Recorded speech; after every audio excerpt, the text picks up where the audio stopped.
tó bá ṣe period tó ń ṣe period tó bá tètè change pad ẹ̀jẹ̀ máa di blọọkì tẹ́rí àwọn ọkùnrin kì í ṣe pé ṣòkòtò wọn ṣàdédé kú lábẹ́ ọba dáfídì títọ́kì máa gbà káàtì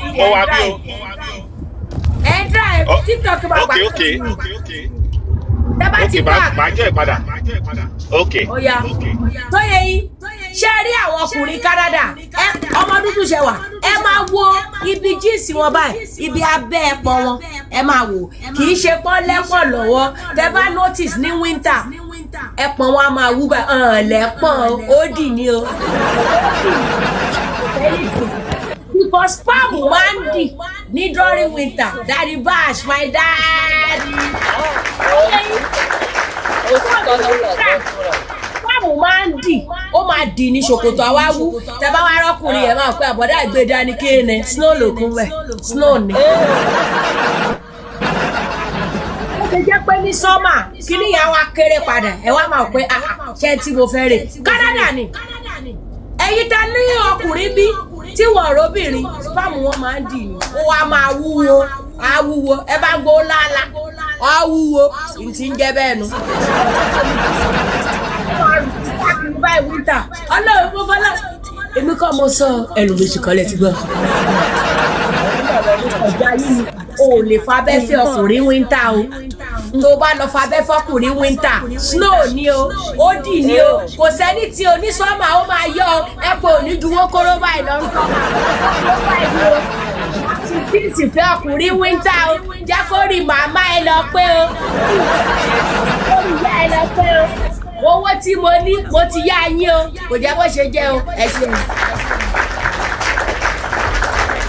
Ìfọlá òye ẹ káàsán o. Ṣẹ́wà ẹ ọ̀ mute. My lord yẹ ọgbà. Ara àwọn ẹlẹ́kọ̀ọ́.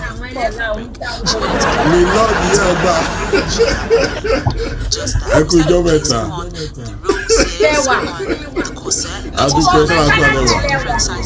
Yẹ́nà èbí lóòótọ́ ni abẹ́yìn máa ń wú níta ẹ̀jẹ̀ kan mọ̀.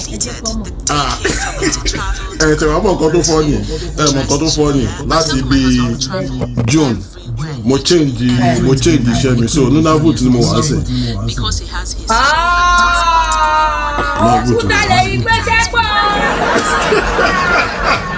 Nunavut àwọn -40 degree 50 ṣáàlẹ̀ wo bí ṣe kò tó yí sà ṣáàlẹ̀ wo bọ̀. Bóyá tó bá dọ̀la. Yóò gba ẹ̀ serious. Ẹ jẹ́ fi ibi tí mo wà wọ̀nyí láti tà. Láti ti window rẹ̀ àṣì window kọjá.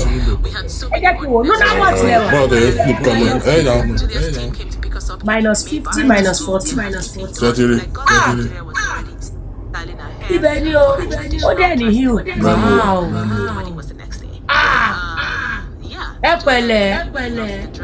Báwo lẹ ṣe wá kọ́?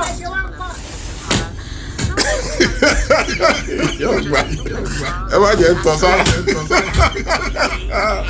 Ọ̀rọ̀ wa nǹkan tí mo ṣe ló wá sókè náà rẹ̀ ọmọ má jẹ́ pa mí. Ẹ jẹ́ ká bọ̀. I was so happy.